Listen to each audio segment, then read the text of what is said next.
avant. Mm. Je le lançais si tu veux. Tu l'avais aussi lancé, toi, Lou? C'est bon. Ah bah ok, bah parfait. Donc en tout cas, merci à toutes pour votre présence. On accueillera peut-être encore d'autres collègues d'ici quelques minutes.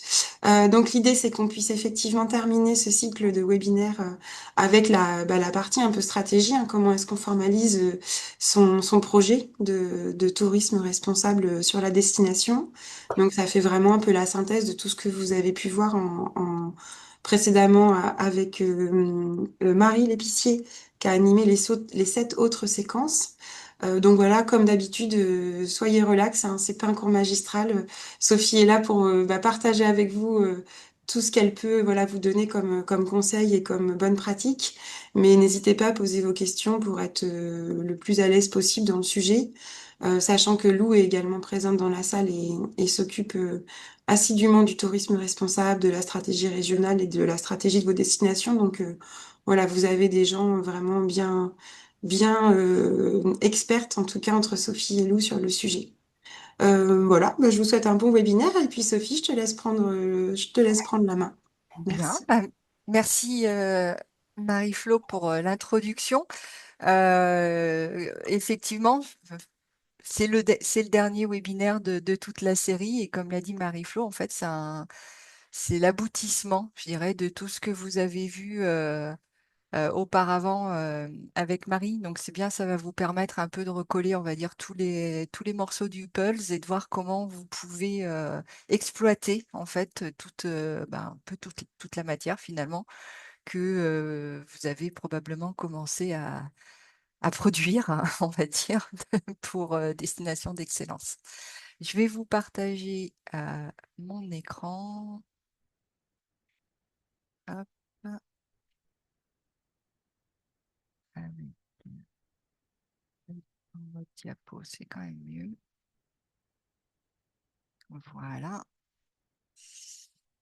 Les questions, Marie-Flo en a parlé. Je passe tout de suite au plan du webinaire. On va commencer par une petite introduction pour revenir sur les notions de développement durable, tourisme éco-responsable, responsabilité sociale des entreprises. Des termes qu'on entend beaucoup, mais des fois, qu'est-ce qu'on met derrière? Quelle différence éventuellement on peut faire ou pas? Voilà, pour introduire un petit peu le webinaire. Je reviendrai après sur comme le veut l'intitulé, formaliser, donc mettre en forme votre politique responsable, déjà en se basant sur les critères, qu'est-ce qu'on vous impose entre guillemets. Donc oui, j'étais dans le sommaire, donc formaliser sa politique responsable, donc vraiment, on va un petit peu décortiquer ce que nous dit le critère 183. Après, je vous proposerai une méthode qui va vous permettre aussi, justement, à ce moment-là, de vous appuyer sur tout ce qui vous a été dit dans les autres webinaires pour arriver à compiler toute cette matière et construire, du coup, un plan d'action réaliste et sensé parce que c'est aussi une des exigences, mais surtout pour vous aider à maintenir toujours le cap dans Destination d'Excellence, hein. Les dernières slides, on va se focaliser sur les attendus de Destination d'Excellence, les critères dont on n'aura pas parlé. Euh, mais surtout, je dirais sur les nouveaux critères, parce que dans ce chapitre-là, il n'y a pas que des nouveaux critères, il y a des critères que vous connaissiez déjà, des critères qui étaient dans Qualité Tourisme et qui ont été rattachés à Destination d'Excellence via ce dernier chapitre. Donc, on parlera surtout des nouveaux, puisque le timing est serré, hein, il faut le dire, mais je pense que ça a été le cas pour tous les autres webinaires. Mais on va, voilà, essayer bien sûr de tenir le cap. On n'est pas très très nombreux, comme l'a dit Marie-Flo, surtout poser des questions s'il y a des choses qui ne sont pas claires. Manifestez-vous, hein, vous désactivez votre micro et vous m'interpellez comme l'a fait tout à l'heure Marie-Flo, parce que moi je peux pas, en plus comme j'ai désactivé mon deuxième écran, je peux pas je vois qu'une partie de certaines participantes, donc surtout voilà, vous m'arrêtez. Alors, en introduction, je voulais effectivement revenir un peu sur les notions de développement durable, tourisme éco-responsable, la responsabilité sociale des entreprises.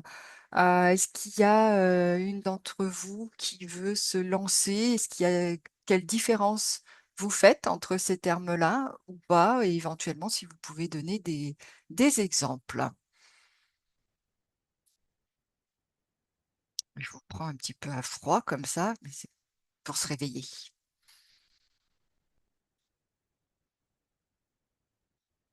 Oh, il y a bien quelqu'un quand même qui a une idée. Vous êtes en Normandie, c'est pas tout nouveau quand même, le développement durable et le tourisme durable, non?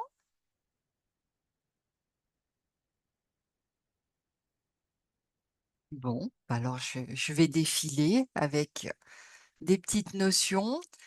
Si on essaye de faire une hiérarchie, je vais dire, le développement durable, pour moi, je le mets tout en haut. C'est comment on va dire, le terme un peu générique. Euh, je vous ai remis la définition, mais que vous connaissez, je pense, par cœur, qui date de 87, hein, donc c'est pas nouveau, nouveau non plus. Un développement donc qui répond aux besoins du présent sans compromettre la capacité des générations futures à répondre aux leurs. Je vous ai mis également le petit schéma que je pense que tout le monde connaît avec les cercles entrelacés puisqu'on est sur trois Mm. piliers dans le cadre du développement durable, un pilier économique, un pilier environnemental et un pilier social. Donc on dit que dans le cadre du développement durable, on peut être économiquement efficient, écologiquement soutenable et socialement équitable. On va dire que c'est la grande bannière, le développement durable. Et après, lorsqu'on l'applique au tourisme, c'est là où on va parler du tourisme durable. Et c'est, je dirais, on est plus au niveau peut-être de votre gouvernance. On va dire par exemple que bah, une collectivité, que ce soit une communauté de communes, une communauté d'agglo, est engagée pour un tourisme durable. Ça va être la vision globale du tourisme qui inclut bien sûr toujours les trois piliers, avec plus une notion de gestion et de planification. Ça peut être, voilà, ou en fonction de la taille de votre hôtel, vous pouvez être aussi à ce niveau-là. Alors, il n'y a pas de souci. Mais on est plus, voilà, dans une vision quand même globale avec cette notion de planification. Le tourisme éco-responsable, on est plus à un niveau individuel. On est plus dans le comportement du voyageur. Toujours, bien sûr, dans le cadre du tourisme durable. Donc, quand par exemple, vous rédigez des chartes du voyageur éco-responsable, vous êtes à ce niveau-là. Hein. Quand on vous dit, on le verra très rapidement, parce que ça, c'est pareil, c'est un critère de destination d'excellence qu'il faut sensibiliser la clientèle justement au tourisme durable, à l'éco-responsabilité. Ben, ça s'inclut là, en fait. On donne des petits tips aux voyageurs pour qu'il ait un comportement euh, qui s'inscrit dans l'éco-responsabilité et donc dans la politique vraiment globale de la collectivité sur le tourisme durable. Et puis, on a cette fameuse RSE. Hein, donc, je sais qu'en Normandie, vous êtes plutôt en avance dans ces démarches-là.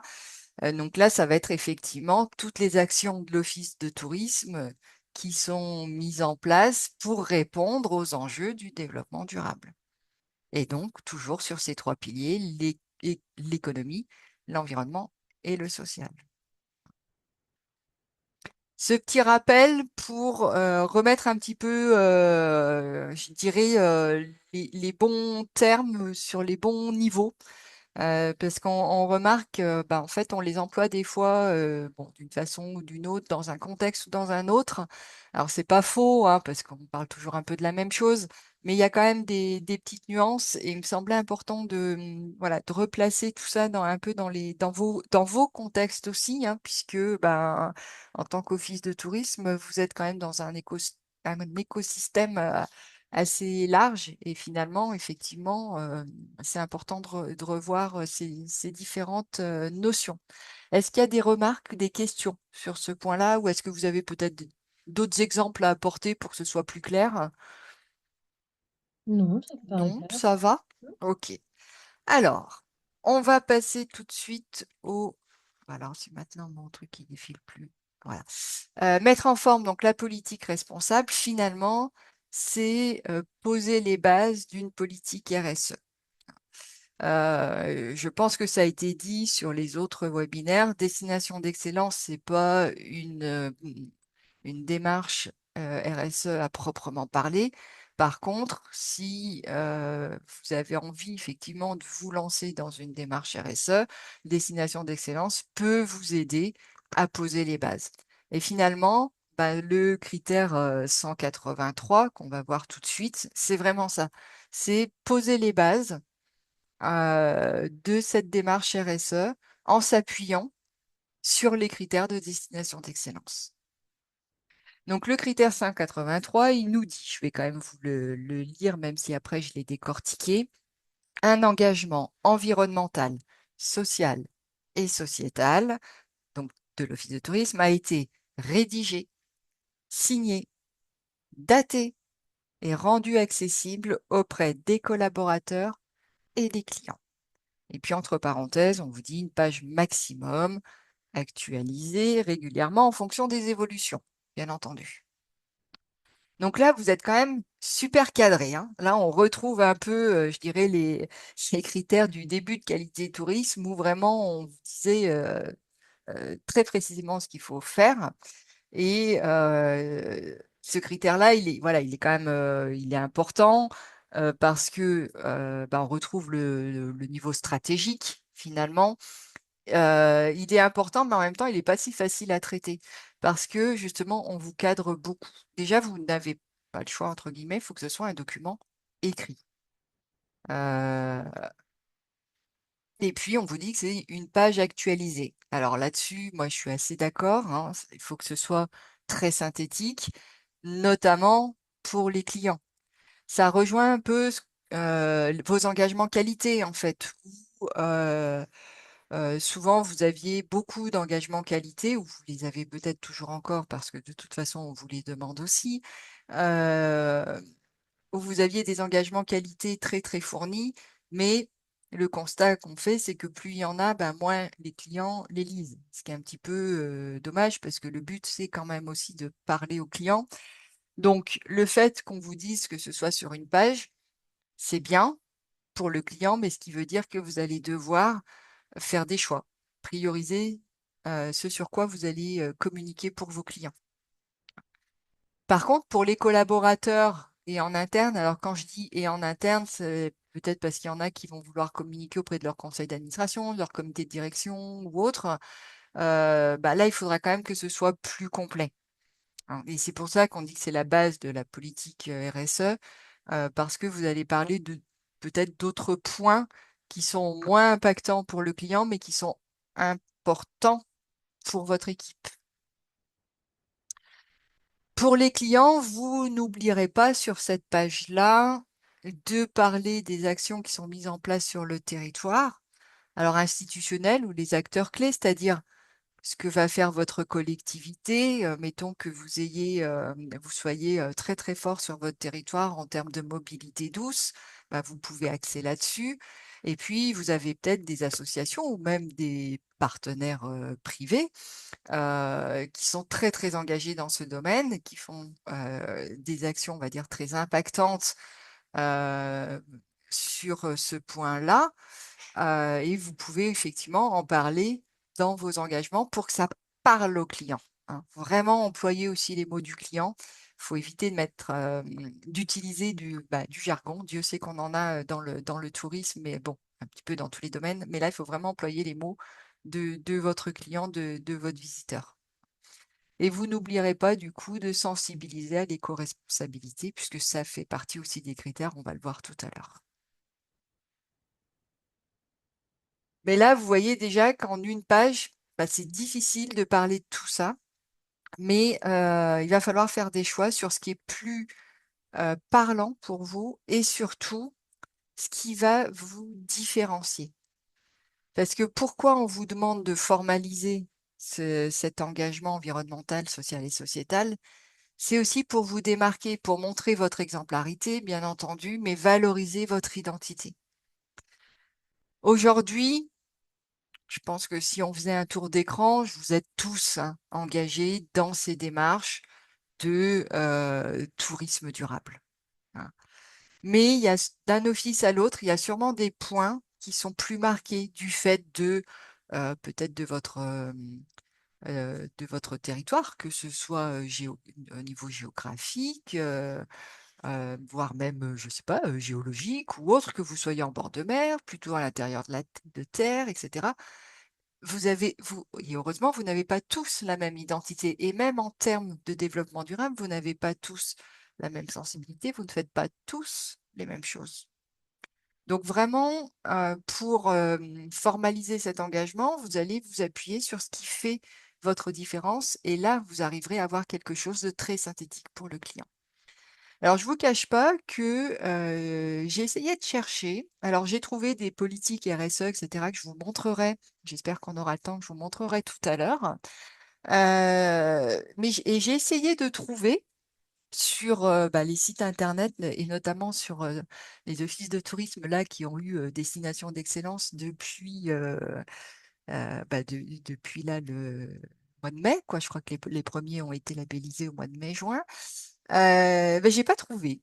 Alors, il y a des belles rubriques sur les sites internet, on en reparlera et je vous en partagerai certaines.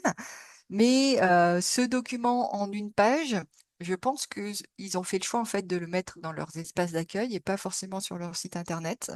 Parce que du coup, je l'ai pas trouvé. J'aurais bien aimé pour vous montrer un petit peu ce que ça pouvait rendre. Puis j'aurais bien aimé quelque chose de graphique parce que vous le savez, pour impacter le client, bah, il faut que ce soit graphique. Hein. Ne partez pas dans des listes à puces. Il faut que vous ayez 3-4 engagements, quoi. Pas plus. Pas plus. Là encore, une fois, je le redis, hein, pour le client. Pour le client. Et pourquoi vous devez formaliser ça? Ben, pour impliquer et motiver vos salariés. C'est ce que je vous disais tout à l'heure, hein, juste avant la slide précédente. Pour les collaborateurs et en interne, ça doit être plus complet, notamment parce que vous devez les impliquer et les motiver. Pour ceux qui sont déjà dans la démarche RSE, vous savez comme cette implication, elle est primordiale et nécessaire pour le bon dynamisme de votre démarche. Et puis, je pense pour comment on va dire, le côté authentique de la démarche. Hein. C'est pas de l'affichage, c'est vraiment quelque chose que vous avez en vous, c'est dans votre ADN, c'est dans l'identité de l'office de tourisme. Hein. Et impliquer les salariés, c'est pas toujours facile. Alors, c'était déjà un discours qu'on vous tenait sur qualité tourisme, hein, et c'est toujours le cas sur le pilier qualité.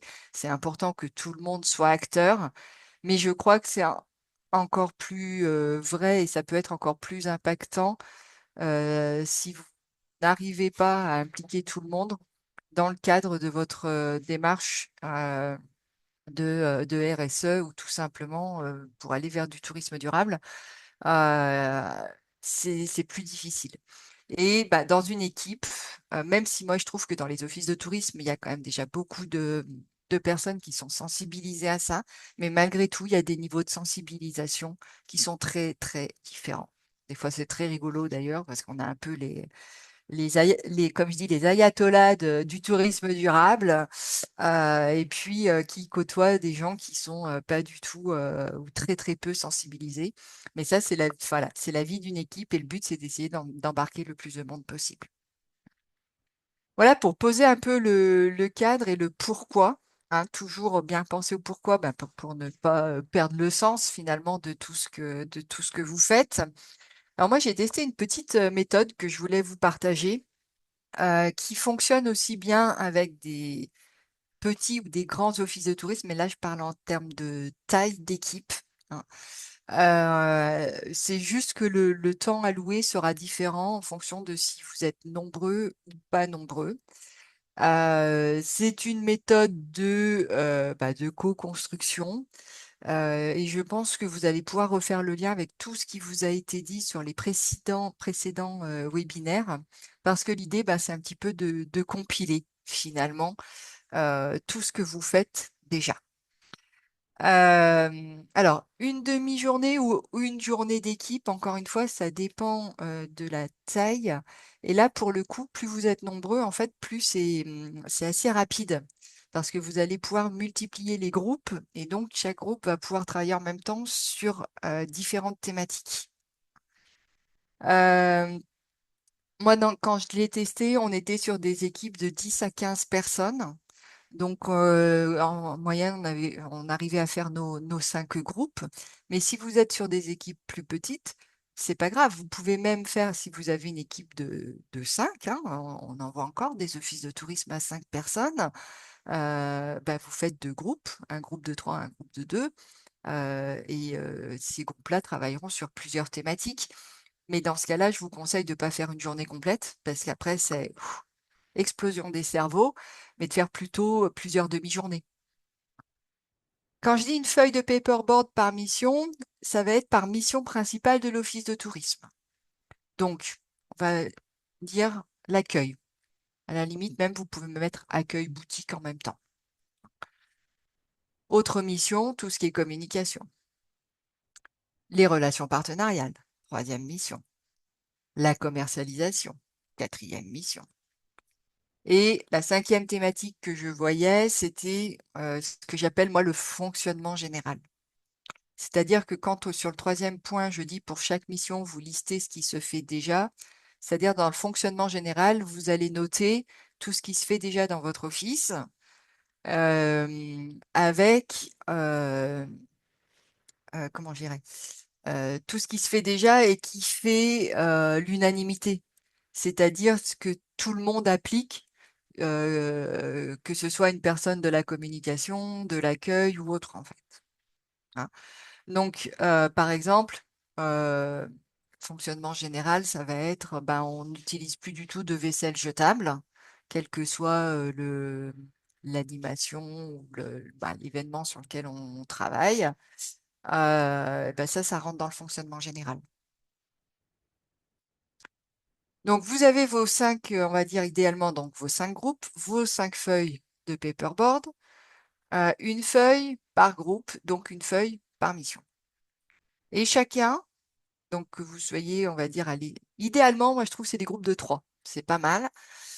Vous allez lister tout ce que vous faites déjà dans le cadre du tourisme durable sur ces missions-là.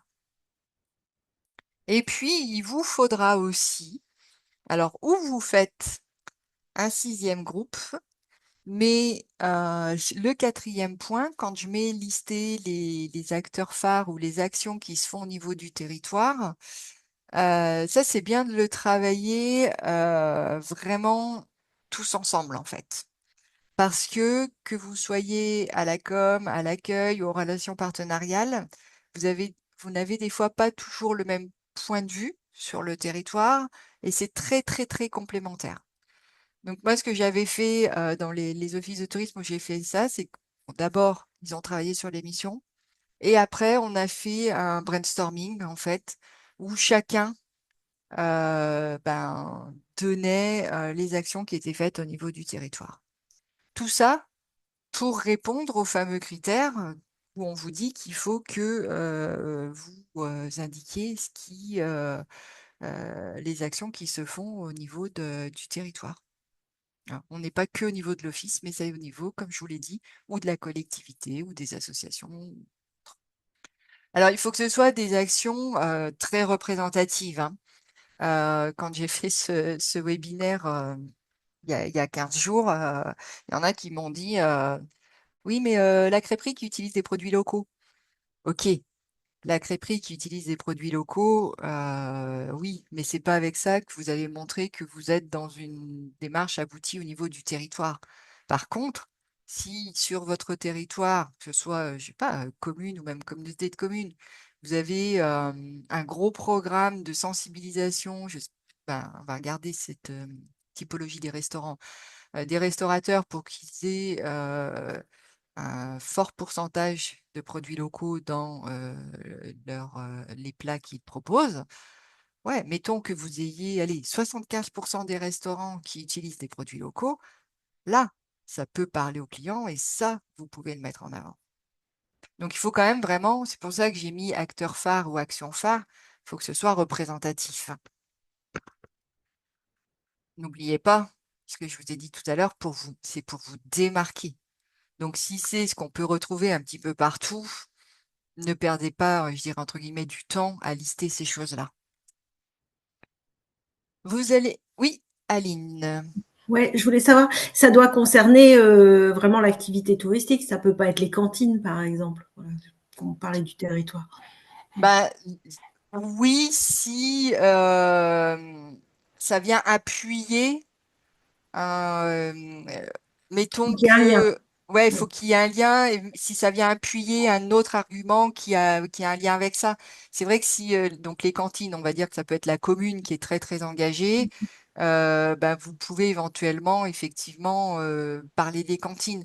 Même si aujourd'hui, de plus en plus de cantines sont dans ces projets-là, donc vous risquez.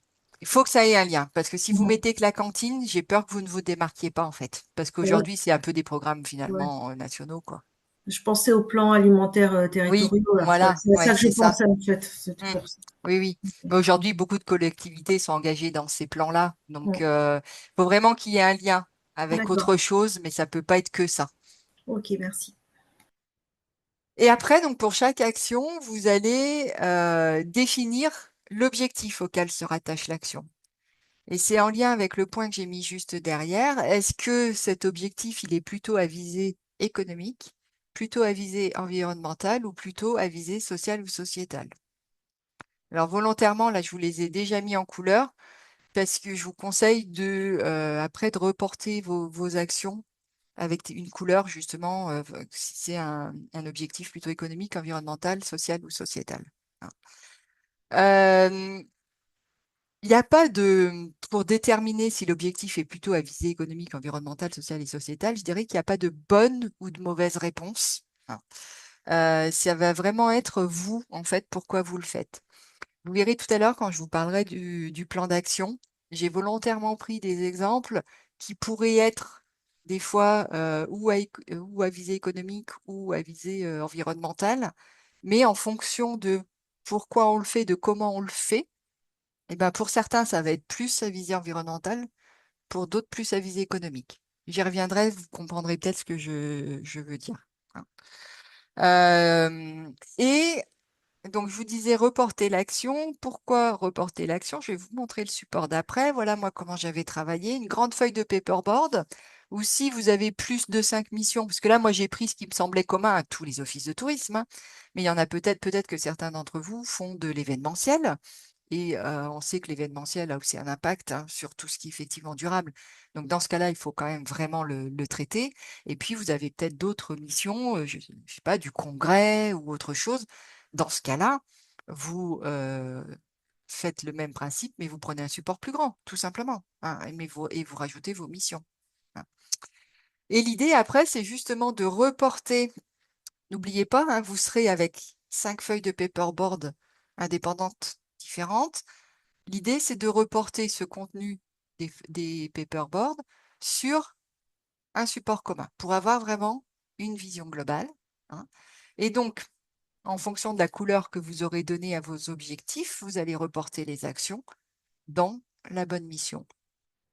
Et après, cerise sur le gâteau, à vous, alors là, ça va être plus le boulot du responsable qualité, enfin, ou en tout cas de la personne qui, on va dire, qui maîtrise à peu près le référentiel, vous allez mentionner le numéro de critère de destination d'excellence qui peut être rattaché à l'action en question. Ça va vous permettre bah, déjà de gagner du temps quand vous allez faire un peu votre diagnostic sur destination d'excellence, s'il n'est pas déjà fait. S'il est déjà fait, bah, ça va vous permettre de le compléter.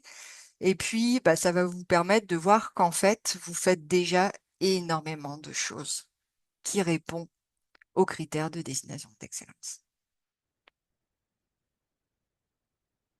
Donc, vous allez vous retrouver avec cette feuille remplie avec des actions de 3 couleurs différentes qui vont vous permettre justement après, quand vous allez formaliser votre engagement, bah, éventuellement de classer ces actions, que ce soit plutôt le pilier économique, le pilier environnemental, le pilier social. Donc déjà, ça va vous aider à structurer cet engagement, de voir aussi là où vous avez le plus d'engagement. Et peut-être que si c'est que vous avez le plus d'actions, et si peut-être vous avez le plus d'actions, bah, c'est que c'est ce qui vous caractérise le plus. Donc tout à l'heure, quand je vous disais, il va falloir prioriser, c'est peut-être là où ça va vous permettre justement de dire, ah bah ça, faut qu'on le mette dans notre engagement pour le client. Parce que là, nous, on fait vraiment beaucoup de choses, c'est ce qui nous caractérise.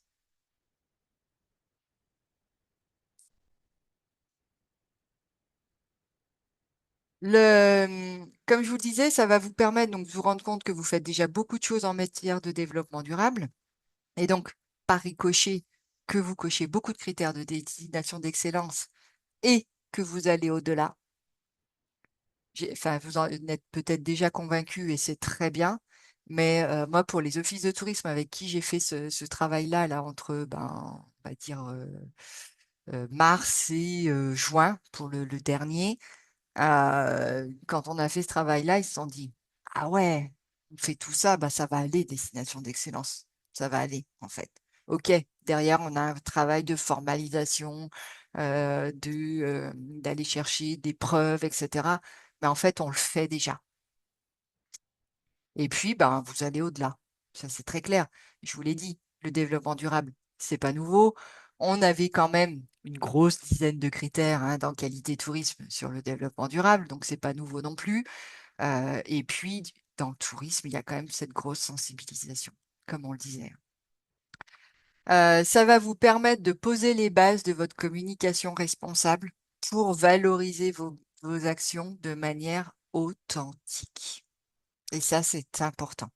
Vous ne convaincrez le client que si c'est authentique, que s'il sent que ça vient vraiment, j'allais dire du cœur, mais que vraiment c'est dans votre identité. Parce que, il ne faut pas l'oublier, tout ce qui est tourisme durable aujourd'hui, bah, c'est du marketing. On sait qu'il y a aujourd'hui quand même beaucoup de clients. Aujourd'hui, je crois qu'on est à près de 70% des clients qui disent vouloir voyager de manière éco-responsable. Donc, à un moment, il faut bien que vous ayez une communication qui soit en phase avec ça. C'est du marketing, donc il va falloir communiquer dessus. Et ça va vous permettre d'avoir justement de la matière pour répondre aux critères 183. Je suis sûre qu'avec tous les webinaires que vous avez eus avant, ce travail, il est déjà plus ou moins fait. Je pense que vous avez déjà quand même une bonne vision de ce que vous faites déjà. Alors, je n'ai pas parlé du premier point que j'ai mis sur cette slide, il est super important. C'est aussi une bonne occasion de réunir l'équipe et de passer un bon moment de travail. Alors, pour les très grosses équipes, vous pouvez bah, faire un groupe de travail plus réduit. Hein. Mettons que, je sais pas, vous soyez sur des équipes de 30, 40 personnes. Je peux comprendre que ce soit difficilement, très difficile de réunir tout le monde, mais vous faites un gros groupe projet avec des personnes issues de tous vos services, de toutes vos missions. Et ce sera quand même représentatif. Mais j'entends trop souvent, oh là là, on n'a pas le temps de se réunir, on a tant de choses à faire, etc.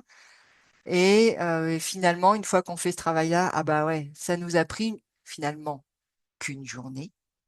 Mais qu'est-ce qu'on a avancé là-dessus? Qu'est-ce qu'on a avancé?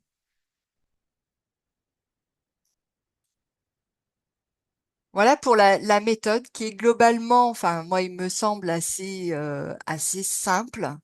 Et encore une fois, si je vous la propose, c'est bah, parce que je l'ai testé. Alors, bah, même nous, hein, quand on teste, des fois, on se dit, bah, est-ce que ça va marcher? Voilà, on n'a pas la science infuse, on ne sait pas. Moi, ça a marché 2 fois. Et c'est vrai que du coup, quand Marie-Flo m'a proposé ce webinaire, j'ai dit, ben, allez, je rentre dans l'opérationnel et je propose quelque chose de très concret. Parce que les 2 fois, ben, je- j'ai été moi-même en fait assez surprise du résultat et comme je viens de vous le dire, de dire, ah bah finalement, en une journée, waouh, on a vachement avancé, quoi. Et vous, en plus, vous avez une force, je dirais, en plus par rapport aux OT que j'ai accompagnés qui n'avaient pas eu tout l'accompagnement que vous avez là via les webinaires et autres. Et ce qui me fait dire que ben, vous, le travail, il est peut-être presque déjà fait. Peut-être juste, du coup, peut-être reprendre le support final et remettre déjà juste en ordre ce que vous avez fait pour que vous visualisiez bien où sont vos priorités et où sont bah, vos engagements principaux pour formaliser après ce fameux document qu'on vous demande. Le plan d'action. Donc, là, vous vous retrouvez avec un grand support où vous avez des actions dans différentes missions que vous avez déjà rattachées à un objectif. Et en plus, vous les avez rattachées à un critère destination d'excellence. Mais vous le savez, vous allez vraiment justement passer à l'action que si vous construisez votre plan d'action. Sinon, ça va rester bah, plein de bonnes intentions, mais peut-être des fois pas trop suivies, etc. Rien de nouveau en termes de plan d'action, hein, le quoi, le qui, le quand, on n'oublie pas les indicateurs, et puis la petite colonne commentaire. Ça, normalement, vous êtes, je pense, tous engagés dans Qualité Tourisme, vous connaissez. L'idée, c'est alors de reprendre le référentiel des destinations d'excellence. Peut-être que vous êtes déjà engagé dans justement des marches RSE, etc., que vous avez fait des audits énergétiques ou des audits environnementaux de votre structure, pour lesquels, du coup, vous avez eu un rapport avec des préconisations. Et vous allez commencer à remplir ce plan d'action avec, je dirais, ou ce qui vous avec, pardon, ce que vous faites déjà, donc ce que vous avez mis sur vos grands supports, mais ce qui nécessite un suivi. Les actions, par exemple, l'action que je prenais tout à l'heure, l'exemple que je prenais tout à l'heure, où maintenant à l'office, on n'utilise plus du tout de vaisselle jetable, ça c'est acquis, qu'on soit à l'accueil, à la com, relations partenaires, hop, on est que dans de la vaisselle réutilisable, etc. Ça, vous n'allez pas le mettre dans votre plan d'action, c'est acquis. Ne surchargez pas le document, c'est acquis. Par contre, ça apporte vraiment de l'argument. Donc, c'est très bien que ce soit sur votre support parce que vous ne l'oublierez pas quand vous allez devoir formaliser la politique. Vous notez ce que vous faites déjà, mais ce qui nécessite un suivi, et vous complétez éventuellement avec les nouvelles actions. Les nouvelles actions, ça va être, quand vous avez repris le référentiel destination d'excellence, vous allez dire, ah, là, sur ce critère-là, ce numéro-là, il n'est pas sur ma feuille. J'ai rien derrière. Et puis alors, manque de peau, c'est pas un critère bonus. Donc, il faut vraiment que je fasse quelque chose. Qu'est-ce qu'on pourrait mettre? Quelle action que je mets? Eh bien là, je vais le mettre dans mon plan d'action. Et puis, voilà, si vous avez eu des accompagnements, comme je le disais, RSE ou autres, vous avez sûrement plein de préconisations qui ont été faites. Vous les mettez dans ce plan d'action. Pourquoi j'insiste sur le plan d'action, hein, c'est les critères 184 et 187. Donc, où après vous avoir dit qu'il fallait formaliser l'engagement environnemental, on vous dit que vous devez disposer d'indicateurs de suivi de la performance environnementale. Et c'est pour ça que j'insiste sur la colonne indicateur dans le plan d'action. Et 187, alors c'est un critère bonus, mais on vous dit que vous devez avoir défini un programme pluriannuel d'amélioration du bilan environnemental. Céline. Euh, oui, moi je me demandais, ce plan d'action, est-ce qu'il doit être à part du plan d'action global ou il peut intégrer sur chaque onglet du plan d'action, enfin nous on a un plan d'action par pôle, est-ce que ça peut être intégré dans le plan d'action général? Bien entendu. Merci de la question, Céline. Si vous avez déjà ce type de plan d'action, que ce soit au niveau Hmm. global, il y a des offices qui fonctionnent autrement pour gérer leurs actions, mais qui ont un plan d'action dit qualité. Vous pouvez tout à fait l'intégrer.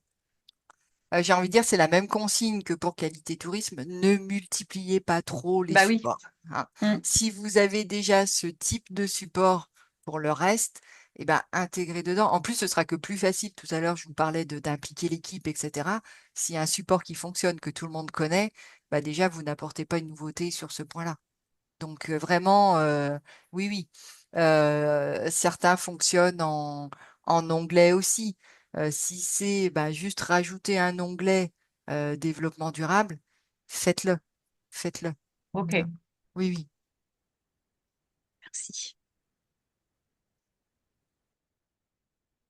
Dans l'exemple que je vous donne, je suis restée sur essayer de répartir les actions en fonction de l'objectif. C'est aussi pour pas perdre, je dirais, le cap du développement durable, hein. On n'oublie pas les trois piliers. Euh, alors, en fonction de votre niveau d'avancement dans les démarches durables, pour vous, je pense que c'est très, très clair. Mais si vous êtes plutôt au début des démarches, ce qui était peut-être plus le cas dans les offices que j'ai accompagnés, euh, je dirais, on a encore un peu ce réflexe dans les équipes où tourisme durable égale environnement. Et où des fois, on parlait de certains points et certains me disaient, non, mais ça, c'est pas du durable. Bah si, en fait. Si. C'est par exemple, du sociétal, hein. Donc l'idée, moi, c'est pour ça que je vous conseillais de rattacher aux objectifs, c'est pour que vous voyez justement que vous êtes bien sur ces trois piliers. Et puis, comme je vous le disais, en fonction de l'action, vous pouvez très bien le mettre dans l'environnement ou dans l'économique ou dans le social. Tout dépend de comment et de pourquoi vous le faites. Alors, sur le premier exemple, je pense que là, il y a pas trop de confusion possible. Vous vous dites, bon, ben, on a en projet d'acheter un véhicule électrique pour l'OT. Clairement, là, vous êtes sur plutôt comme je l'ai mis, du lien avec les gaz à effet de serre, vous êtes sur un objectif environnemental. Là, il n'y a pas trop de confusion possible. Et par exemple, en indicateur, volontairement, j'ai mis les nombres de kilomètres parcourus en mobilité douce parce que, bah, OK, vous avez ce projet de véhicule électrique, mais peut-être qu'au sein de votre office de tourisme, vous avez peut-être déjà des personnes qui se déplacent en vélo ou qui vont à des rendez-vous en trottinette. Voilà, moi, c'est des choses que j'ai vues. Bah, prenez peut-être un indicateur plus global, plutôt là, pareil, que de multiplier les indicateurs. C'est-à-dire, quand je dis multiplier, pour un exemple comme ça, vous auriez pu avoir bah, le nombre de kilomètres parcourus avec le véhicule électrique, et puis bah, le nombre de kilomètres parcourus à vélo. Non, après, il faut les suivre, vos indicateurs, hein. Vous savez, comme ça peut être compliqué. Donc, vraiment, euh, c'est toujours pareil, l'indicateur en lien avec votre stratégie, donc en lien avec le fameux engagement que vous allez rédiger, hein, et le plus simple possible à suivre et qui soit parlant. Finalement, si vous voulez valoriser le fait que l'Office de tourisme est très actif sur les mobilités douces, ben, ce qui compte, c'est d'avoir le nombre de kilomètres parcourus en mobilité douce, que ces kilomètres aient été parcourus finalement en trottinette, en bus ou en véhicule, ça apporte peut-être peu. Voilà. Le deuxième exemple que je vous ai mis, une action que j'ai vue aussi dans un office, mettre en place un pass de réduction. Moi, je l'ai mis dans l'objectif social sociétal parce que, et en lien avec l'indicateur, eux, c'était la mise en place de ce pass de réduction. L'objectif premier était d'inciter les locaux, on va dire, à consommer sur le territoire et à mieux connaître aussi le territoire. On restait sur du pass réduction, on va dire, touristique. Donc l'indicateur, ça pourrait être le nombre de bénéficiaires locaux. Et là, c'est toujours pareil, il faut définir qu'est-ce qu'on met derrière le local. C'est pour ça que là, j'ai mis à moins de 50 km. Mais cette mise en place du pass réduction, ça pourrait être aussi un objectif économique. Ça pourrait être, on met en place un pass réduction pour faciliter la consommation sur le territoire et pour être un porteur d'affaires auprès de nos partenaires. C'est pour ça que tout à l'heure, je vous disais, il n'y a pas de bonne ou de mauvaise réponse, en fait. C'est vraiment, ça dépend de pourquoi et de comment vous le faites. Idem sur le troisième exemple que je vous ai indiqué, l'objectif économique. J'ai pris un exemple, acheter des écrans PC pour la com. En indicateur, là, c'est le nombre de fournisseurs locaux. Parce qu'on va se dire, bon, il faut qu'on rachète des écrans pour des PC pour la com. Alors peut-être parce qu'ils sont, effectivement, ils sont vieux, ils sont plus opérationnels, bref, voilà. Mais nous, notre truc, c'est on va se fournir chez des locaux. C'est pour ça que j'ai mis comme commentaire boutique Infonet. Et en fait, c'est notre objectif premier. Certes, on veut remplacer les écrans, alors peut-être aussi parce qu'ils consomment plus, hein. Mais en premier lieu, nous, ce qui nous importe, c'est de faire travailler le local. Donc, on le met dans l'économique. Mais on aurait très bien pu le mettre dans l'objectif environnemental en se disant, avant tout, nous, c'est pour diminuer notre consommation d'énergie. Encore un autre exemple qui montre que ce soit dans un objectif ou dans un autre, c'est pas grave en fait. C'est sûr, mais en fait, malgré tout, cette classification, elle a son importance parce qu'elle va justement vous aider après à formaliser le fameux engagement qu'on vous demande au critère 183. Ça apporte en fait de l'eau à votre moulin, ça apporte de la matière. Est-ce qu'il y a des questions sur ce plan d'action? Non, pas pour moi. Non? Ça va? C'est clair? Super. Alors, on va se focaliser maintenant sur les attendus du chapitre. On a vu bien en détail critère 183. Alors pareil, là les critères, j'ai essayé de les classer par type d'engagement dans les trois piliers du développement durable, hein. Donc on a les engagements environnementaux. Alors, c'est les critères, les trois critères bonus, là, 185, 186 et 187, où on vous parle du diagnostic environnemental, hein. Euh, Ensuite, on vous dit que bah, dans le cadre du diagnostic environnemental, il y a des actions qui ont été préconisées, qui ont été mises en place et que vous avez mis un plan d'action, hein. Si on veut faire simple, c'est ça en fait, hein. Bon, ce qui est un peu logique, en général, si on fait un diagnostic, c'est derrière pour mettre en place un plan d'action. C'est ce que je suis en train de vous expliquer depuis tout à l'heure, hein. Vous avez plusieurs façons de faire votre diagnostic environnemental. Vous pouvez le faire par vous-même, hein. Vous connaissez sûrement le site de l'ADEME, beaucoup de ressources et notamment le module Nos gestes climat pour les organisations. Vous l'avez peut-être déjà fait à titre particulier parce qu'ils ont ce même module pour des personnes individuelles, mais vous pouvez le faire aussi pour l'organisation. N'oubliez pas aussi le site francetourismedurable.gouv.fr, alors également pareil pour tout ce qui est ressources, mais là vous pouvez faire un autodiagnostic, hein. Et puis si vous voulez avoir, je dirais, une sous-thématique dans ce diagnostic, il y a écologie.gouv.fr qui propose un outil d'autodiagnostic pour les entreprises, mais très axé biodiversité. Donc ça peut pas, celui-ci vous pouvez le faire, je dirais un peu en cerise sur le gâteau, mais vous ne pouvez pas faire que celui-ci pour répondre à l'exigence du diagnostic environnemental.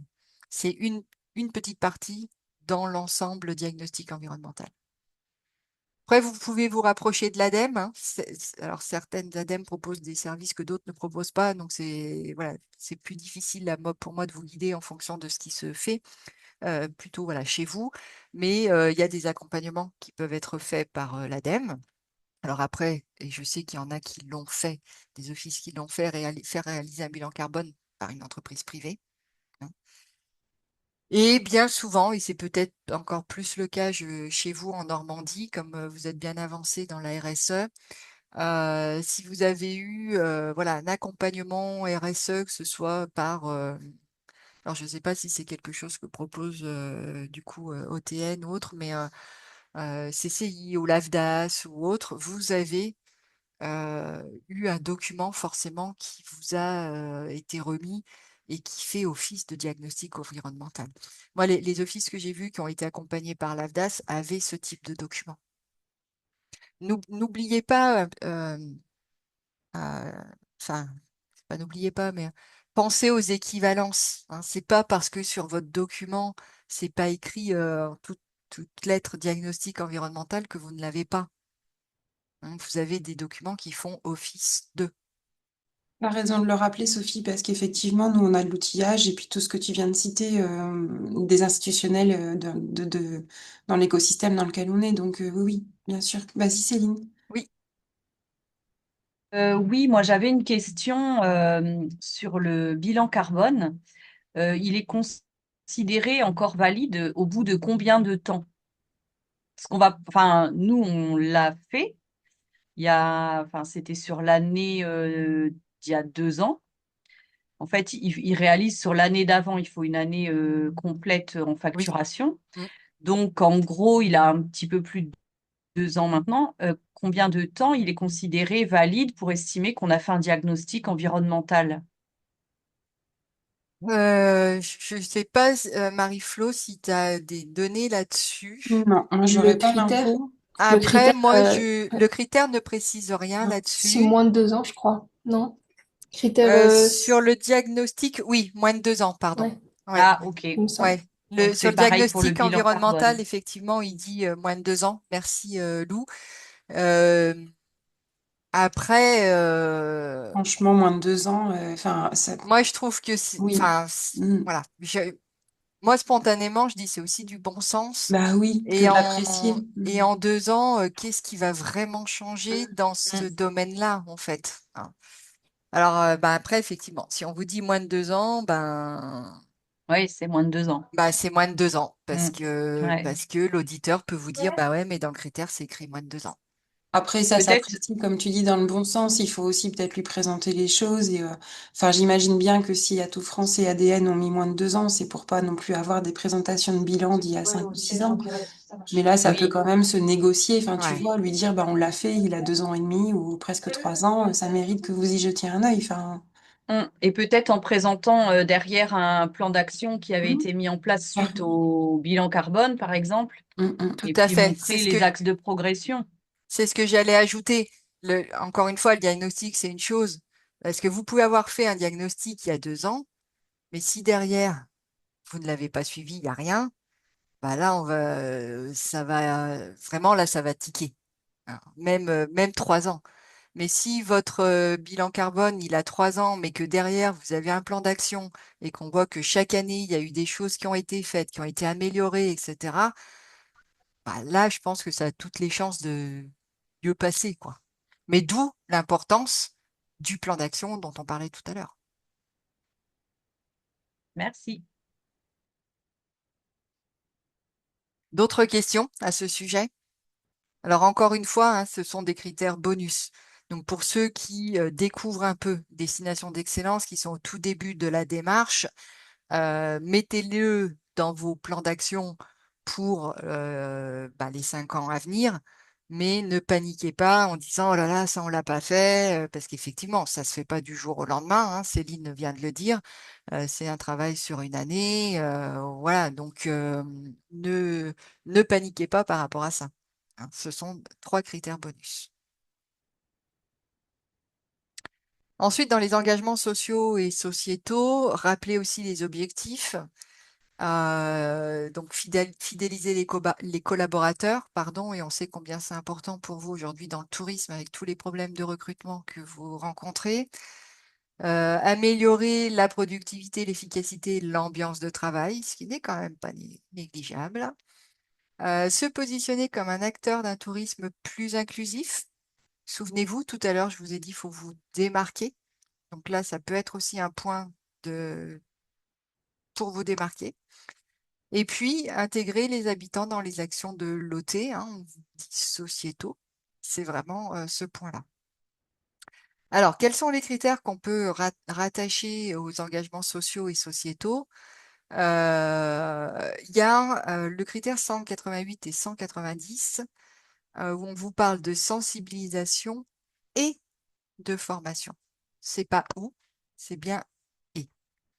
Donc, sensibilisation et formation du personnel, donc en lien avec l'engagement, et là c'est le critère 188, et sensibilisation et formation du personnel aux enjeux d'un tourisme éco-responsable avec le critère 190. Donc la sensibilisation peut être faite de différentes manières, hein. Certains ont fait peut-être des fresques du climat, des fresques du tourisme, qu'est-ce que je vois, du nettoyage de plage, de la visite de centres de tri, de plein de choses comme ça. Vous êtes dans de la sensibilisation. La formation, c'est vraiment une formation avec attestation, etc. J'insiste là-dessus parce que s'il n'y avait pas le « et », je pense que ce serait bien différent et sûrement évalué de manière différente. Mais là, on est bien sur de la formation à proprement dite, hein. Bon, je pense que ceux qui sont effectivement engagés dans les démarches RSE, ça, vous répondez facilement aux critères. La sensibilisation peut être assez facilement mise en place. Pour la formation, là c'est pareil, ça se fait pas non plus toujours en quelques mois, mais au moins indiquez-le dans votre plan de formation. Ça montrera toujours si vraiment vous avez des délais un peu courts là au niveau de l'audit. Déjà, ça viendra appuyer votre bonne foi, votre volonté. Et même si la formation n'a pas été faite, mais qu'elle est programmée, ça jouera toujours en votre faveur. Peut-être que le critère ne sera pas validé, mais au moins ça jouera en votre faveur. Le critère, il est aussi un petit peu pas ambigu, mais on vous dit formation du personnel. Formation du personnel, c'est pas une personne, quoi. Il faut qu'il y ait quand même pratiquement toute l'équipe qui soit formée. Et c'est souvent ce qui pose problème dans les offices. Enfin, en tout cas, moi, c'est souvent ce qu'on m'a dit. Ah, mais nous, on a formé une personne, mais c'est pas tout le monde. Alors, pareil, tout dépend de la taille de l'équipe. C'est sûr que si vous avez formé 3 personnes sur une équipe de 5, je pense que ça peut être validé. Mais si vous avez formé 3 personnes et que vous êtes 25, je pense que ça posera souci. On peut rattacher aussi aux engagements sociaux et sociétaux, justement, le critère 189. Tout à l'heure, je vous ai dit, vous pouvez lister tout ce qui est fait sur votre territoire, hein, les engagements et les actions du territoire, et en informer le visiteur. Voilà, ça fait partie des engagements sociaux et sociétaux. Et puis, la sensibilisation de la clientèle. Et là, on vous parle bien de l'accueil, les éditions, les sites Internet. C'est le critère 191. Différentes manières de faire, beaucoup, et je pense que certains d'entre vous l'ont sûrement déjà fait, c'est l'entrée directe via le site Internet. Hein, comme je vous l'ai dit, c'est marketing. Donc, le client qui veut vraiment organiser son voyage avec cette optique d'éco-responsabilité, il va beaucoup apprécier l'entrée directe via le site Internet. Je vous montrerai des exemples juste après, où on va trouver tous les offres dans ce domaine-là, tout ce que vous faites, etc. Et moi, je pense que de plus en plus, vous allez être, entre guillemets, contraint, obligé, mais ça peut être fait de manière plutôt conviviale aussi entre vous, de mettre en place ce que j'appelle, entre guillemets, des corners éco-responsables dans votre office de tourisme. C'est-à-dire que ça peut commencer par, tout comme vous avez aujourd'hui un présentoir pour l'événementiel et pour, je sais pas, le patrimoine, ça peut être, vous avez déjà votre présentoir sur tout ce qui est éco-responsable sur votre territoire. rassembler les offres déjà sous cette thématique-là. Et puis, ben, vous en profitez pour mettre pas trop loin, justement, le fameux engagement environnemental, social et sociétal. Mais je pense que vu tout ce qu'on vous demande là avec destination d'excellence, comme on l'a dit, la communication, elle est importante pour que ça ait du sens et pour vous et pour le client. Cette matérialisation dans l'espace d'accueil, vous allez y venir forcément. Parce que enfin, vous l'avez vu dans les autres chapitres, hein, mais quand on vous dit que vous devez proposer un système de tri pour le client, ben, à un moment, alors, tout dépend de ce que vous avez choisi, si c'est vraiment les poubelles de tri ou si c'est je ramène les brochures, etc. Il faut lui expliquer pourquoi. Et pour que ça fasse tilt, il faut que tout ce que vous faites ait du sens. Donc, le corner éco-responsable, moi, me permet de répondre voilà, à beaucoup de points et de manière justement sensée, dans le sens où on ne perd pas le sens. Dans les engagements économiques, alors déjà bien vous rappeler que tout ce que vous faites sur les 2 premiers piliers servent le pilier économique. Pas les 3 sont quand même bien interdépendants. Les objectifs, ça va être de disposer d'une politique économique efficiente et de favoriser l'économie locale. Donc, moi, dans les engagements économiques, je mets tout ce que vous faites envers ou avec les pros. Mais les pros, ce sont des acteurs du territoire. Vous pouvez très bien mettre ça aussi dans les engagements sociaux et sociétaux. C'est pas faux. C'est pas faux. J'évoque juste le critère 192 et 194. Alors, je les évoque quand même parce que c'est des coef 9. Alors, il n'y a pas beaucoup de coef 9 hein, dans le pilier éco-responsable de destination d'excellence. Mais en fait, ce sont les rescapés de qualité tourisme. Donc, c'est pour ça que je dis que je les évoque juste parce que normalement, pour vous, ce ne sont pas des nouveautés. Donc, vous devez sensibiliser aux démarches de développement durable et aux démarches qualité des filières des pros. Donc, les sensibiliser, que ce soit des petits déjeuners, des newsletters, le guide partenaire, l'espace pro, bref, plein de moyens de le faire. Et vous devez valoriser les professionnels engagés. Hein, critère 194. Donc, valoriser les pros engagés, c'est bah, comme qualité tourisme, à minima sur votre site internet avec des filtres de recherche, le logo qui remonte bien sur la fiche du SIT, que ce soit Tourasoft ou autre. C'est justement, comme je vous le disais, si vous avez une entrée directe sur votre site internet et que vous avez tous les pros engagés, ben, c'est de la valorisation. Si vous avez le fameux présentoir dans l'espace d'accueil avec tous ces pros-là, vous les valorisez. Donc, c'est pas, enfin, c'est 2 critères qui rapportent gros et qui sont finalement pas si difficiles à mettre en place et qui, en plus, normalement, le sont déjà, puisque c'était dans qualité tourisme. La nouveauté, et je sais que ça pose souci pour certains offices de tourisme, je ne sais pas si c'est le cas en Normandie, c'est l'accompagnement des pros dans la transition, dans leur transition éco-responsable, le critère 193. Et là, on est sur la marche au-dessus hein, de la sensibilisation. Et dans les petites notes, on vous dit bien formation, financement, etc. Donc ça va vraiment plus loin. Ça demande alors éventuellement, avec les exemples que j'ai donnés, des moyens financiers, mais ça peut être aussi des moyens humains.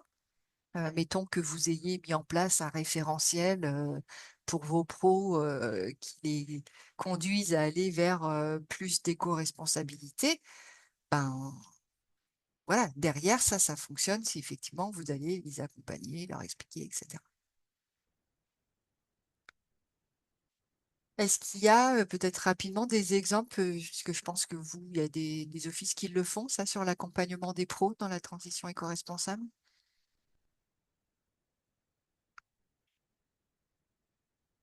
Oui, Céline?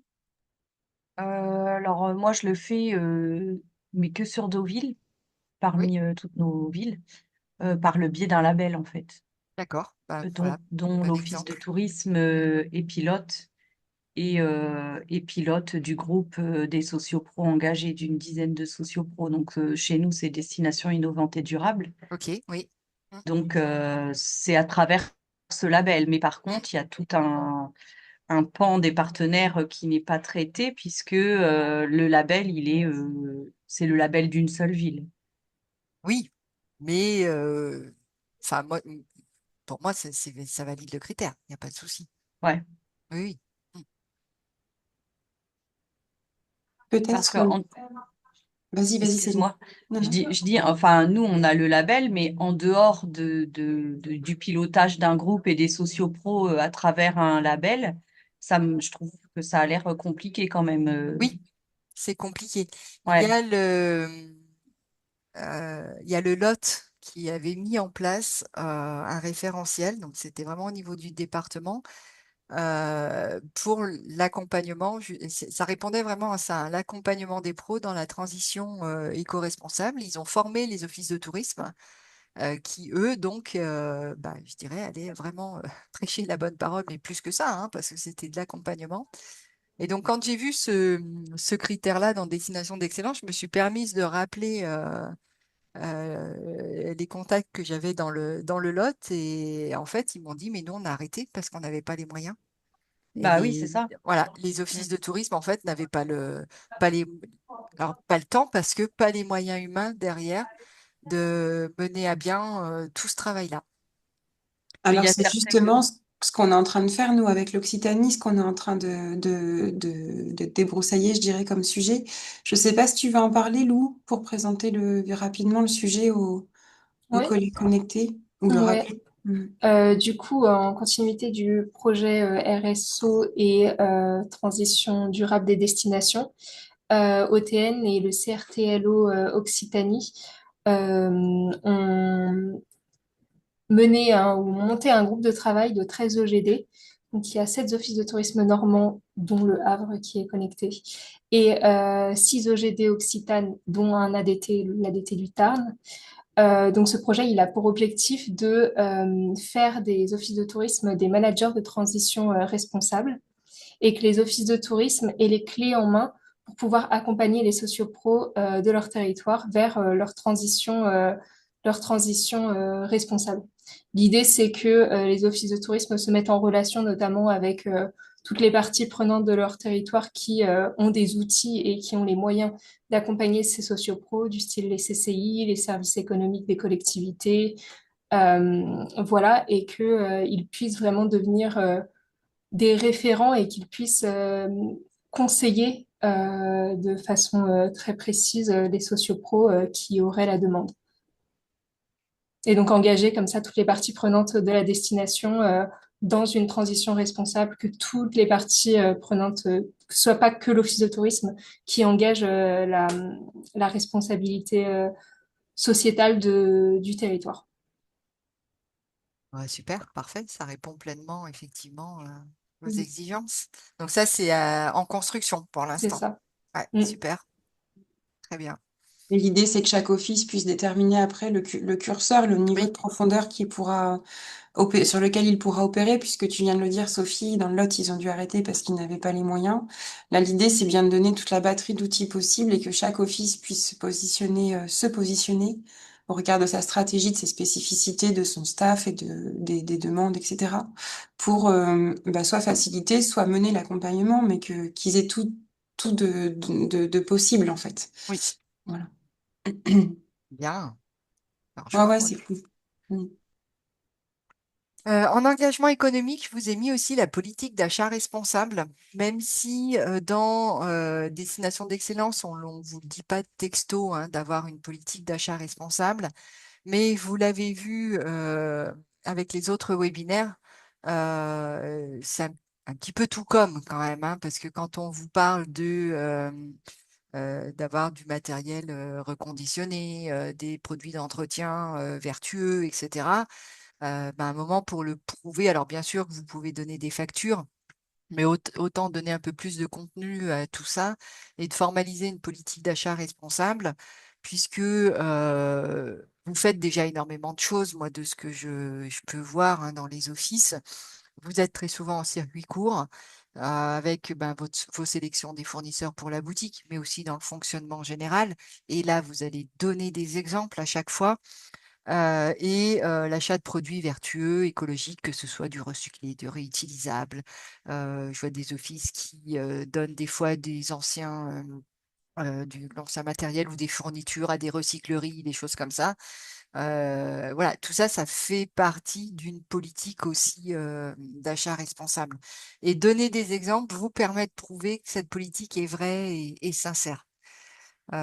Juste après, parce que je crois que là, juste après, j'ai ma conclusion. Et après, je vous montre un exemple. J'ai trouvé un exemple de politique d'achat responsable. Je vous montrerai ce que j'aime bien et ce que j'aime moins bien dans le document. Hein. Voilà, alors en conclusion, comme je vous le disais aussi en introduction, formaliser le projet d'acteur responsable, c'est poser les bases d'une démarche RSE si vous n'y êtes pas encore. Ça permet de synthétiser tout ce que vous mettez en place dans le cadre du tourisme durable, ou à minima, si jamais vous n'êtes pas encore là-dedans, mais ça m'étonnerait, mais à minima, au moins tout ce que vous mettez en place pour répondre au pilier éco-responsable de destination d'excellence. Il faut bien avoir en tête que, effectivement, des fois, ça paraît un énorme chantier, mais il faut bien commencer par quelque part. C'est un petit peu comme quand vous avez commencé en fait sur la qualité. Vous avez peut-être commencé plus petit et puis ça s'est enrichi au fil des années, au fil des audits, etc. Et ben là, ça va être pareil. Et puis, vous êtes en plus dans une région où il y a une vraie dynamique sur cette thématique-là. Donc, on va dire l'enrichissement, il va se faire à vitesse grand V. Hein. Et puis, formaliser votre projet d'acteur responsable, ça permet de valoriser votre travail, ce qui manque des fois aussi dans les offices de tourisme. Et là, on l'a vu, ça a un double enjeu, effectivement, valoriser aussi, mais communiquer auprès de la clientèle, parce qu'encore une fois, c'est du marketing. Pour le critère 183, je répète mon conseil, partez plutôt d'un document très complet pour après le synthétiser en une seule page dans lequel, idéalement, vous mêlerez vos engagements qualité. Hein. Évitez d'avoir un document pour vos engagements qualité et un document pour votre engagement environnemental, social et sociétal. Idéalement, mêlez les deux. Et puis, si vous êtes un peu comme moi et que vous dites, oh, non, ce document, on va le faire, mais on va pas y passer trop de temps parce que pour nous, ça n'a pas trop de sens.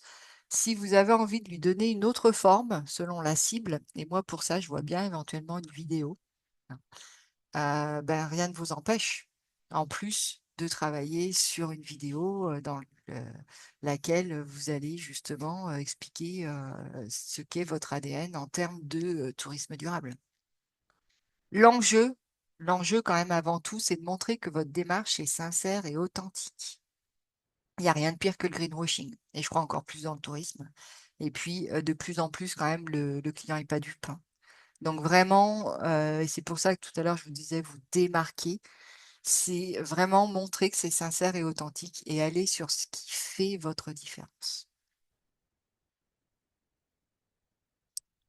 Avant que je vous partage quelques exemples, est-ce qu'il y a des questions? Je vais arrêter le partage. Voilà, comme ça, je vous retrouve.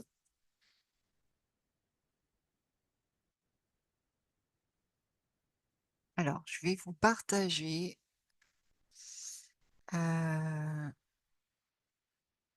Hop là, j'en ai là.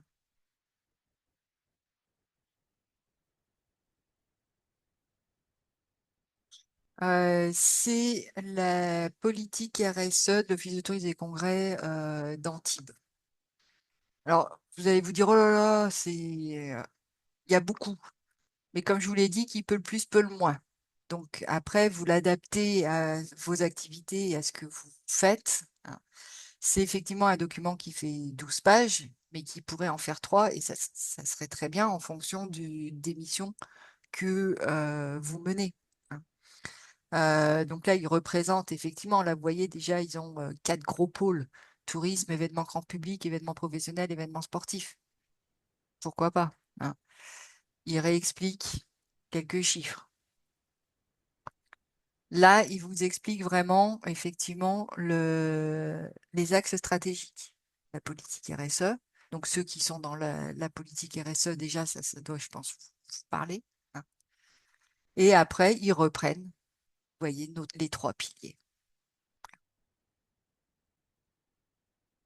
Et derrière, on a des actions concrètes, comme je vous le disais. Ces actions concrètes, et vous voyez même avec des chiffres, hein, on voit qu'il y a des indicateurs derrière. Par exemple, 2022, 600 kg d'emballage recyclé, 165 kg de biodéchets. Et là, ça montre que c'est vrai, en fait. Impliquer toutes les parties prenantes dans la démarche de développement durable, ils expliquent comment ils font, etc.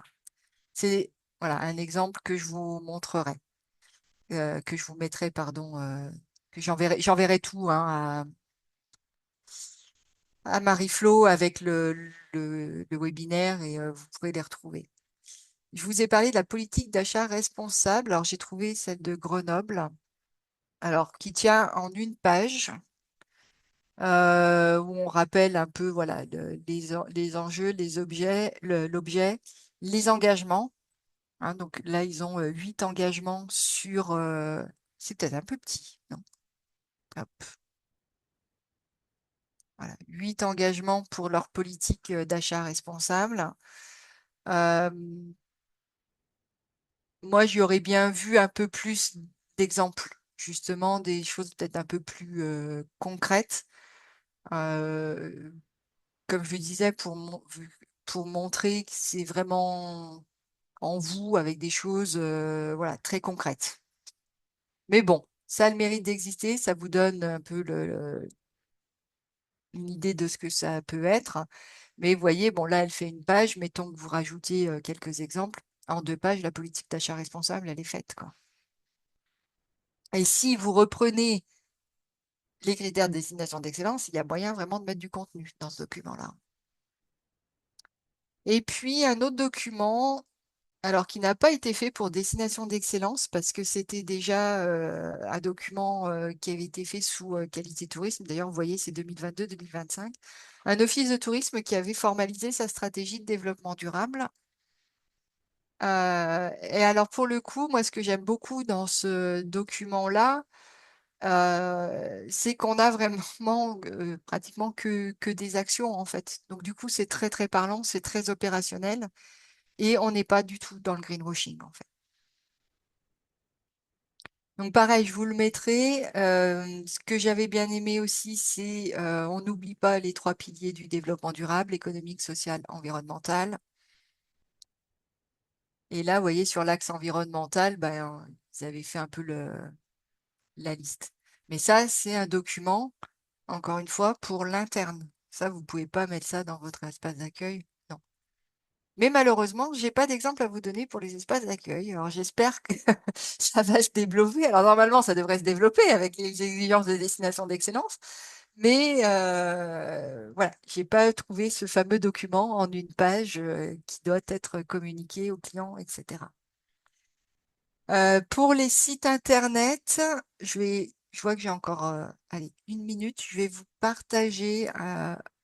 Alors, sur la Normandie, vous le connaissez peut-être déjà. Du coup, c'est pas celui-ci que je vais vous montrer. Euh, alors, c'est où? Pourtant, moi, je l'avais ouvert. Hop, là. Oui, donc je vous disais sur la Normandie, vous avez Granville, mais que vous connaissez peut-être déjà, donc je vais vous montrer un autre. On va descendre dans le Gard avec Uzès. Euh, Uzès, donc là, vous arrivez sur la page d'accueil et vous avez la petite feuille là. Vous voyez, quand on passe, c'est un petit menu en fait, quand on passe la souris, la petite feuille, elle nous dit tourisme durable. Hop, on clique.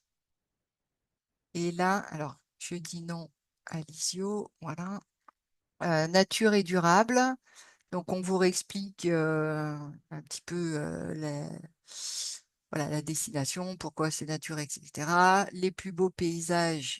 Et on vous parle en même temps de, vous savez, le critère qui vous dit sensibilisation à la faune, la flore, les espaces sensibles, etc. Là, on vous dit ce que c'est qu'une réserve de biosphère.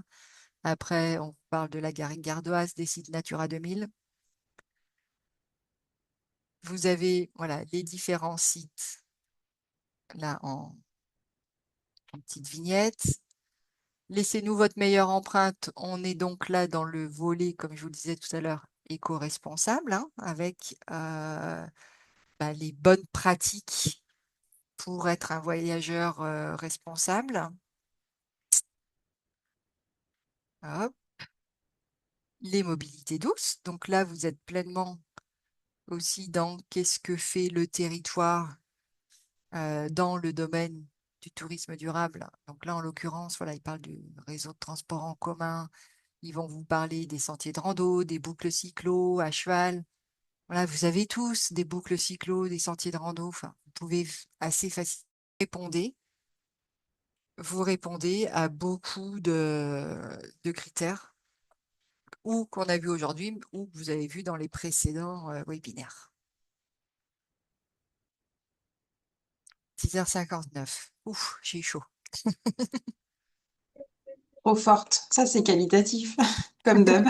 Avec un petit peu de chance quand même. On a peut-être quand même encore un petit peu le temps pour des Oui, questions, oui, s'il en reste bien encore sûr. des questions. N'hésitez pas, bien sûr. Il n'y en a pas eu tant que ça pendant que je déroulais, donc vraiment, c'est le moment. Mhm. Ou des réactions. Est-ce que ce que je vous ai montré, ça vous paraît réalisable? Est-ce que peut-être vous l'avez déjà fait? J'ai eu aussi quand j'ai fait ce webinaire des gens qui m'ont dit bah moi j'ai pas vraiment fait comme ça mais j'arrive au même résultat. Bah super, hein, il n'y a pas une façon de faire. Mhm. Moi je propose quelque chose pour ceux qui sont éventuellement au tout début, mais ce qui compte encore une fois c'est le résultat. Donc non, pas de réaction. Vous êtes prêts à y aller? Ouais, moi je pense là, Mhm. ouais. C'est l'avantage de passer en dernier en fait. C'est que Ah ouais, puis c'est les Marie, elle a résultats. déjà bien mâché le travail et C'est du ça. coup, tout s'éclaire à la fin.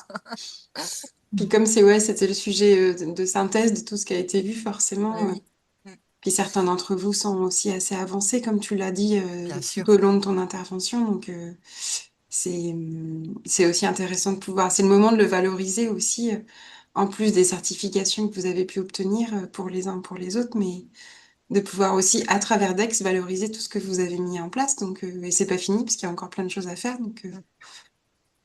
mais non, en tout cas, c'est le moment. C'est le moment de pouvoir expliquer et bien expliquer. Puis c'est aussi l'outil pour l'équipe, quoi, de pouvoir redire tout ce que vous avez mené, ce qui reste encore à faire. Parce que c'est aussi eux, hein, qui sont en première ligne de tout ça et pouvoir ambassader aussi le projet de Eh oui. tourisme durable du territoire. Il y a du boulot. Bah, en tout cas, merci pour votre participation, mesdames. Petit effectif ce matin, mais je crois que c'est hyper chargé pour tout le monde. On approche en plus des vacances de la Toussaint, donc il faut boucler, préparer aussi ce temps fort qui est un peu le dernier temps avant la fin de saison 2025, parce que certains vont encore bien bosser, je pense, sur les vacances à venir. Donc, te remercier, Sophie. Je suis désolée, je suis un peu malade. Pas de souci, Ça, avec j'ai envie de plaisir. tousser. Mais en tout cas, te remercier beaucoup, Sophie, parce que pour la petite histoire, Sophie, c'était son dernier temps, en tout cas.